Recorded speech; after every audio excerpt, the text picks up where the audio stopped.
Good morning. Thank you so much for your patience. I'm sorry about that. Technology issues. My name is Shellee Henslee. I am a vacation rental consultant.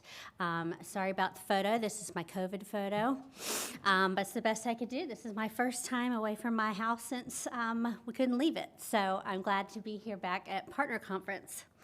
And today we're going to talk about the CRM Plus. But before we get started, who uses CRM Plus for lead handling? You are in the right class. Well, there is a wonderful feature in LiveRes called CRM Plus, and it is for lead handling. I am not going to start from the beginning of CRM Plus, and we're going to go here to 201, which is the autoresponder.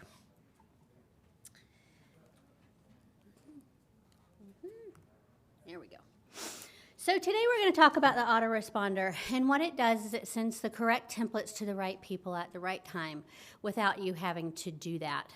A lot of us, as it sounds like actually all of you, are now using some sort of outside inbox to handle your leads, and you're replying to them all the time, 24/7. You do not want to miss a lead.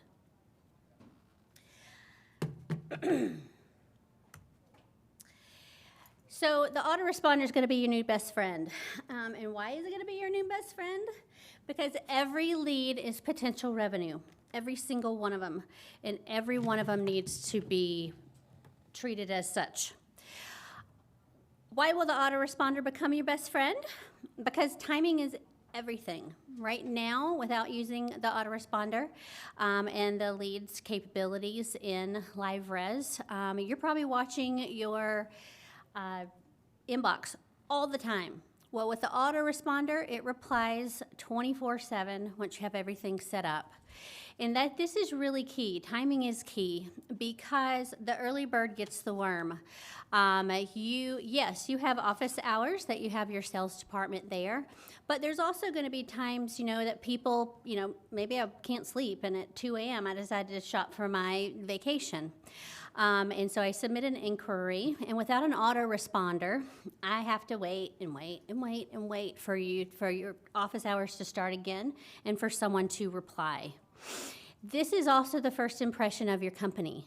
So I was reading an article in Forbes lately that said that 70% of Americans spend more money with customers that give companies that give great customer service. And it starts right here with the very first inquiry. I have seen some partners that have an autoresponder, but which is, a step in the right direction, but it's a big mistake. These autoresponders say, don't call us, we'll call you. So whereas that's really good, you're acknowledging that you received the inquiry, it's not really telling me anything. So as a consumer at 2 a.m. shopping, I'm just going to go to the next person and the next person. So we really need the autoresponder because we need to be the first ones, and we need to make a really good impression. I worked for vacation rental companies for over 20 years, and I adopt a very active sales approach because every single lead is money. However, I don't want to be a slave to it either. So that's where the autoresponder is going to be super helpful for you. Now, there's several different elements to make an autoresponder successful. And the first one is macros. A lot of people are kind of shy away from templates or don't like templates because they feel they're impersonal. But your macros actually personalize the responder for you. LiveRes has a whole bunch of macros. I did not count them because there's a whole bunch of them. So this is going to personalize those templates when you use them. Now, keeping in mind, if the lead doesn't come in with their dates of stay in the property, the autoresponder is not going to work, so you are going to still need to do those. I don't know why some people put everything you want to know in that notes box instead of filling in, these little pieces, but it happens sometimes. The macros can be used in the subject line and in the body. I like to really use them in the subject line to make it easier for the consumer to find my email. Many people take more than one vacation a year, and they might be planning multiple vacations at the same time. So it's really, really important to make it as easy as possible for them to find your email. So that's why I like to put the arrival and departure date in the company there. I also have it down here in the body as well. Now, because there's so many macros, I'm not going to go through those. These are the best ones. These are the ones I use the most. There's the header block, and that is basically your logo for your company. The guest name, whether you like to use first name and last name or what have you. When they want to stay. The check availability macro, your company name, your phone number, and your website. And as I was alluding in that other slide, it is superhero time, and the superhero of the autoresponder is the check availability macro. The check availability macro is so powerful. It does a lot of things. It checks the property's availability. It will check the availability of your alternative properties, and it presents quotes. Again, check availability macro is money. Money, money, money. You must see every lead as an opportunity, because if you don't get the booking and respond quickly, your competitor will. The next piece of this puzzle is alternative properties. As much as we would all like to be 100% sold out every day of the year, that is not what the reality is. That may be true for certain days or certain weeks, but it's not all the time. So alternative properties allow you to never say you have nothing available. You always have something available. So you never want to say that you're sold out. We're just not going to do that, because it's probably not going to happen. So what I've shown here at the top here, this is the categories you get on your property files. So the alternative property tab is right next to, between your Airbnb tab and your images tab. Now, when choosing your alternative properties, you need to be really, really thoughtful about it. Don't limit yourself of just having alternative properties in the same complex, because then we run into the problem again. If that complex is sold out, but I've got properties available in another complex, then it's just going to tell the guest I have nothing, and they're going to move on. But again, leads are money, so we want to be sure that we always have something that is available. You want to look for similarities. I do think you should choose properties that are in the same complex, but not exclusively. So you want to look for other possibilities and kind of put yourself in the shoes of your customer. You know, what's important to them? What amenities are important? Occupancy, location. For example, you know, a ski in, ski out property in a winter market is going to be really different than a drive. So it's really important that you get outside of thinking just about the complex and really think about what other similarities, what could also work if the property that they don't want, the property that they requested is no longer available. And the order matters. Order matters. The alternative properties are going to be presented in your autoresponder in the order in which they are listed on the alternative properties list. This is a wonderful, wonderful opportunity to promote your new or struggling properties. And all you have to do is click and drag them to the top. The illustration on the left is an example of just that. Complex C, property 123, currently has $10,000 gross room revenue, so I put it at the top. Property 456 is $13,500. And then followed by property 4, which is at $20,000 gross room revenue. So this is how the system's going to look at it. So you want to put your lower performing properties near the top of that alternative properties list so they can get more exposure and more people can become familiar with them. When will the alternative properties be presented? You have a few choices in LiveRes. You can have them always show the alternative properties, or you can have it only show the alternative properties when the requested property is not available. The important thing here is to really keep your homeowner's sensitivities in mind. And by that, I mean some homeowners are going to look at it like, well, if they requested my property, then I just want you to quote my property. I don't want you to quote any other properties, just mine. So we need to be sensitive to that. So in that case, I would choose to only show the alternative properties if the requested property is not available. However, you may also think about it where you always want to present your alternative properties.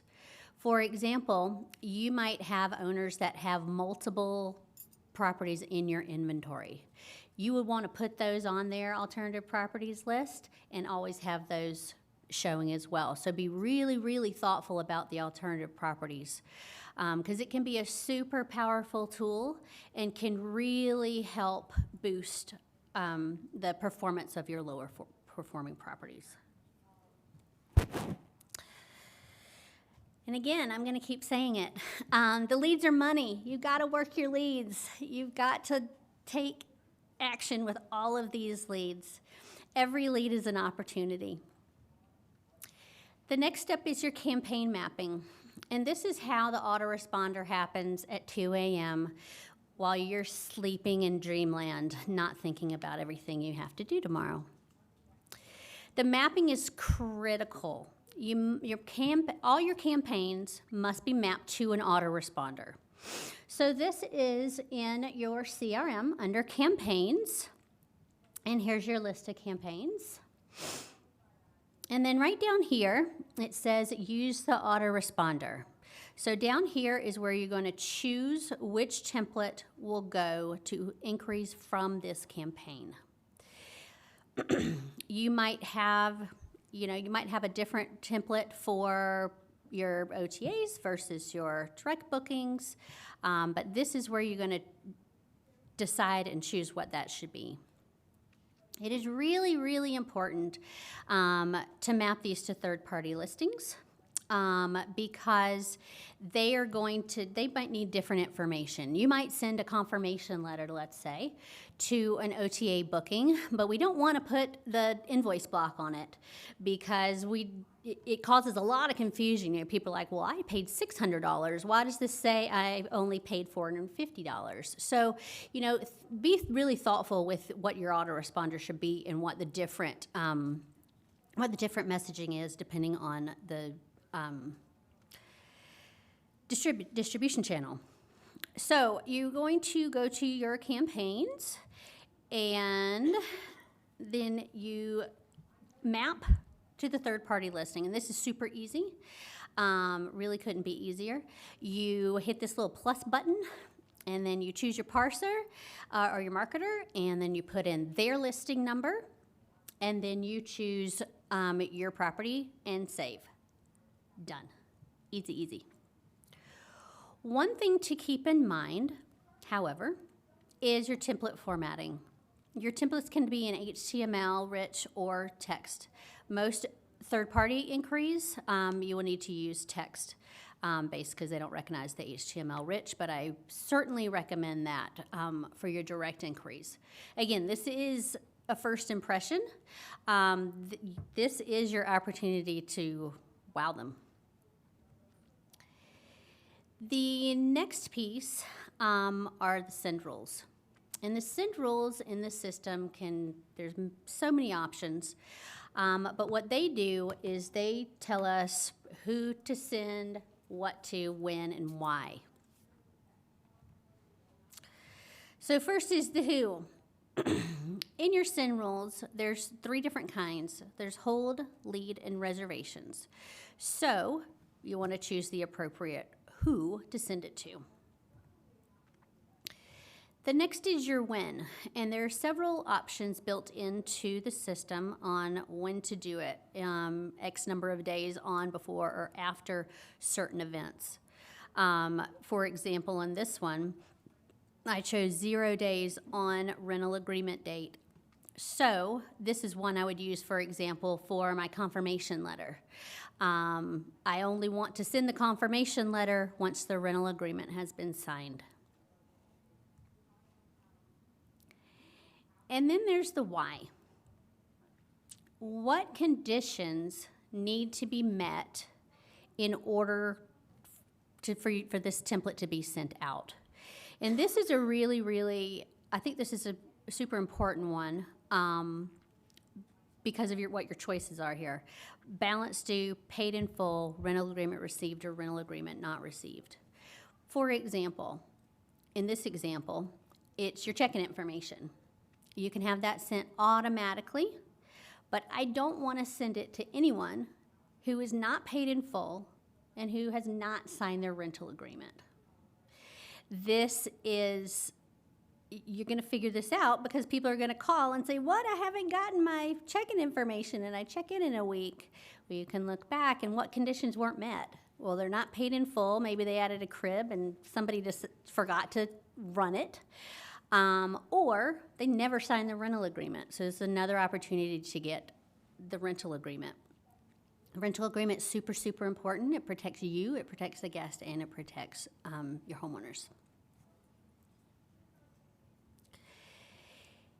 The SIN rules, I know today we're talking about how the automation can help you convert more leads, but the SIN rules are not just for leads. The SIN rules can save you so much time for pre-arrival and post-stay information. So your rental agreement, you'll have your rental agreement signed. If it's not back by, 2 days after transaction submission date, then you want to have them send another one. Hey, just a reminder, you have another agreement. You have to sign the agreement. Payment reminders. This is really nice too, just to give people a heads up that our system is going to automatically process your payment on X date, and heads up if you want to use something else. Concierge services. Do you offer concierge services or any area information? I can have those set up to automatically go out. Maybe I want those to go out, a month before arrival. And you can definitely do that. Confirmations and cancellation notifications to guests and homeowners. Again, goes automatically. You don't have to think about it. Keep in mind, in order to make a template go automatically, you must be associated with a send rule. It's also really helpful for post-stay. There's a couple ways you could use it. One is to request the live score. Please review us. You can have that automatically send out, the day after they check out, while it's still fresh in their brains. You can use it to send a welcome back offer or a reminder. Just the other day, I set one up for kind of a anniversary of booking reminder. So I set it up for 360 days from the transaction submission date. So 360 days before, since the last time they booked, now they're going to get a template, an email from me that says, hey, we'd love to have you back. It's the anniversary of your booking. How can we help you? Maybe you want to put an offer in with that as well, but just kind of keeping it in the front of your mind. Remember that, the guest experience is super important. It's important from not just what the place looks like when they check in, but it starts with the lead and it goes all the way. It never stops, really. It goes as long as they're your client. It just keeps on going. Now, this might seem like a lot. It seems like a lot. It's a lot of things for you to do. And in some ways, it is. But the path to success is you and is in your hands. You must invest the time. Invest the time to thoughtfully use your macros and your templates. Be really thoughtful in choosing your alternative properties and how you would like those to be used. and your syndromes when you want things to go. Because once you have that, and it's 2 in the morning, and I'm shopping for my vacation, I send an inquiry, and immediately I'm going to get a quote back that says whether the property is or is not available and what the cost is going to be at this time, and allow you to go ahead and book it online. I definitely think it's also a really good idea, to work these leads. Again, I take an active sales approach. So I still think it's important, to reach out, continue to reach out. Whatever your sales plan is, whatever your lead management plan is, continue. The autoresponder is not the beginning and the end of this relationship with your lead. It is just the start. So I highly encourage you to invest the time. Invest the time so you're not a slave to your inbox all the time. As Carrie said this morning, that resonated with me. She was talking about your priority, and she didn't say it was work, and few of us would probably say that our priority is work. So the autoresponder allows you to go live your life in terms of your leads and your communications with your guests. It's also going to save you a good bit in terms of your payroll cost. You don't have to have someone, manually sending out, pushing the button, going into every reservation and pushing the button for the check-in information or anything like that. It is all happening so that your sales agents can focus on the next lead, go to the next lead. So it is very important to keep these things in mind, and I want all of you to start using the leads in CRM. It is a great feature, and sadly, I'm not surprised that nobody uses it because I see that a lot. But in my time with property management, and specifically with LiveRes, when I was a partner with LiveRes, it is definitely worth it. So invest the time. You may not know when you have the time, but you have the time, promise. So what's next? What do you need to do to get this going? Block off some time is my first suggestion. Block off some time. Maybe one step every day or something. Use your macros in your templates. There's a whole bunch of macros, and if you haven't looked through them and see what the opportunities are out there, I certainly encourage you to do that and use macros in your templates to personalize them.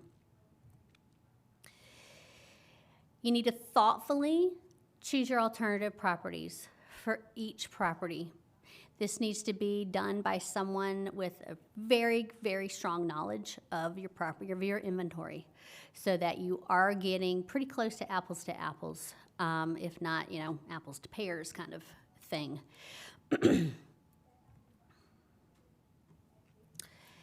Then you're going to assign a lead template to each of your campaigns. As I mentioned, without assigning this lead template to the campaigns, nothing's going to happen. All of these pieces go together. And lastly, you're going to establish your send rules. A template will not go automatically without a send rule. So think about communications that you can automate, both in the leads and in reservations or holds or what have you, to take that off your plate. Let the system do it. It can do it. Let it do it. And lastly, I know I've been beating on this one, but every lead is potential revenue. Every single one. Every one. You could be looking at, you decide not to, you could possibly lose out on thousands of dollars. So every lead is important. Lead handling is very important because that is why everyone gets to work at your company, because you are getting the sales. Does anyone have any questions? Yes, ma'am. Hi. So Yeah. And I use a macro based on, what we put in the system as far as when that's due, which is 45 days prior to arrival. Mm-hmm. But if a person books within 2 days of arrival and they haven't paid, they get it pulls the date of 45 days prior, and that confuses folks. And I'm just wondering if there's a way around that to fix it so that it just says, like, your balance is due right now. Well, I would say for your close-in reservations like that, I don't think you should be taking them if you're not going to take the payment right then. If you're in your time period where a payment is due in full, then it's due in full right then. I mean, you shouldn't even let them off. It's Because they're taking the inventory off. That's correct. Right. We have temporarily paused our payment processor. So basically that message goes out and then I ring them up for their payment. So if, let's say, 15 days even still, I'm just wondering if we can correct that from pulling this date that's 45 days in the past to the applicable date they booked.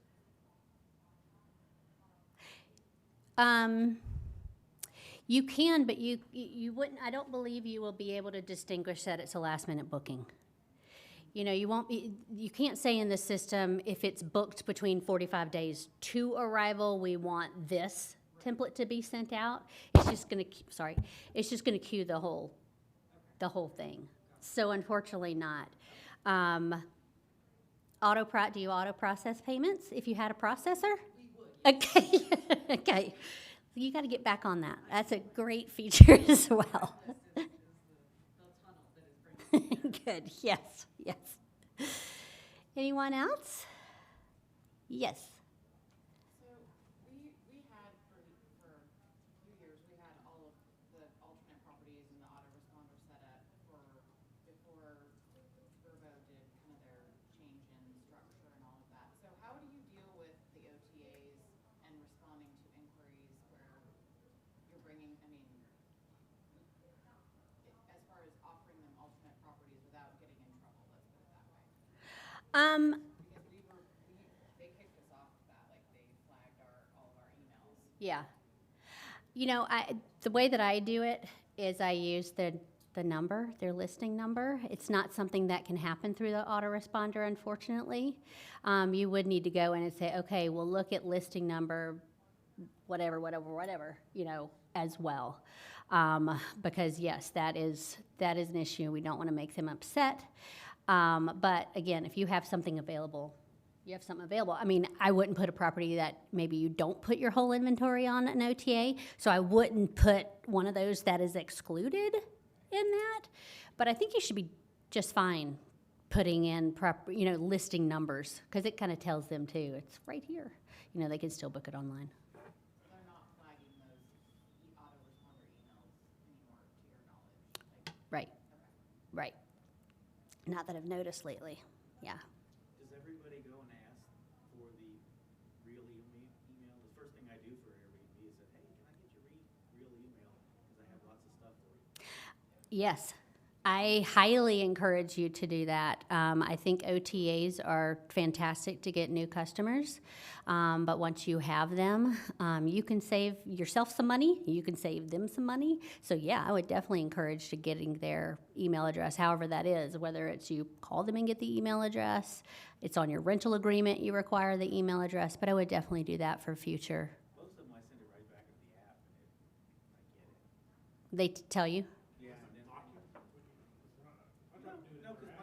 Once they're a client. Yeah, once they're booked. Once they're a client, you can say anything you want. Right. But then the other thing is my logo, I said, when they start inquiring from other things, I said, look at the picture and send me an inquiry. And then they go, oh, and then we get off the Airbnb platform. Yeah, they're pretty savvy about that. You put a dot something and they're gonna flag it. They're gonna block it, but yeah. My logo has the full name, it just doesn't have .com. Yep, and I've said that too. They figured it out. It takes them once or twice I have to say it, and they go, oh, I get it now. I tell people, hey, look for us. We're whatever your company's name is. You can't say things like Google us or something. It sees that, and it puts everything X's. You can't do that. Look us up. It hasn't worked so far. look, see, they haven't caught on to that one yet. But no, it's a great way to do that. I tell them our name tell whatever client I'm working for, I tell them the name all the time. Lately I've just put in the name, and they haven't figured it out because my legal name is not, I'm in Ah. Mexico, and so my business name, my legal name it has nothing related. And so now the website, because my community is another name, Uh-huh. and everything is in the same community. And so lately I've just been writing it all out, and it worked because it's not registering with my business name. And I like that. I like these little trick workarounds. unnecessary evil, but Yeah. But I would definitely like you said, once they are your client, then you can. and then I Do what send you want. back, and I have them do the Airbnb review, Mm-hmm. and I'll get a live score review from them also, because they all get it. Yep. Every Airbnb one gets it. I would definitely recommend Google. They even Google get reviews. TripAdvisor. Yeah. They get them all, and some of them will fill them all out. Most of them will just fill one out. But Right. It is what it is. But I don't say a damn bad word about anybody. No. Airbnb. They've never. Thank you for staying with us, and we look forward to seeing you next trip. I never get a peep out. I can't. Yeah. Yeah. That's a great approach. I've only had one negative review, and then Airbnb flags it. Oh, you might be going down the shitter. I go, Yeah, they like to put a little panic in you. but they're forgetting to talk to professional management. Right. God damn it, if you're gonna give me shit for one bad review, you got a freaking problem. Yeah, I agree. I agree. Anyone else? I have a question. Yes, ma'am. So with your alternative properties, would you recommend, let's say the guest is looking for a 2-bedroom, Mhm. would you recommend, like trying to upsell and adding 3, 4, 5 bedrooms? 100%. I definitely would. A 2-bedroom's going to work for them. That means a 3-bedroom will also. I wouldn't go the other way, obviously, and go down to a 1-bedroom if they've asked for a 3-bedroom. But absolutely, you're looking at what the occupancy is. And that's another thing to consider. If your occupancy in a 2-bedroom is 6 people, and your occupancy in this 3-bedroom is 6 people, fair. Totally fair can be an alternative property. Absolutely. All right, who's going to start using CRM Plus for their leads? I do it for everything post. I send out the welcome letter. I bill automatically 30 days. They don't have any choice about it. Mhm. I told them I'm going to bill them 30 days before I bill them. Yeah. I don't even warn them because in Mexico I don't have to do a whole lot of guests. They know where they're coming. They're flying in. They're not going to change. Can't cancel their bookings. So it works, but pre-arrival and nobody looks at it. I find out, well, what's the Wi-Fi password? It's there, but it's Wi-Fi in there. Well, I would think about it too. Maybe your templates have too much information, Yeah, and well, maybe I you a need to lot have with COVID. separate ones, kind of I thing. have a lot with COVID right now because we do have a higher protocol, so I need to tweak them a little. Yeah, so maybe they just need to be, broken down into multiple templates instead of one big, huge, long one. Because I agree. I mean, if I've got the Wi-Fi information at the bottom and all this stuff. Forever, but now the maps actually work on the phone, so I probably can take the driving directions out and say, hey, just put in the. If it's reliable in your area, absolutely. Yeah, it is. They all get you to the same spot, but before you had to, oh god, because we don't have street signs. Another challenge. Anybody else? All right. Well, thank you so much, everybody, for coming. I wish you the best of luck. And please, please, please remember, you don't need to be a slave 24/7 to your inbox if you use the autoresponder. Get the sale. Thank you.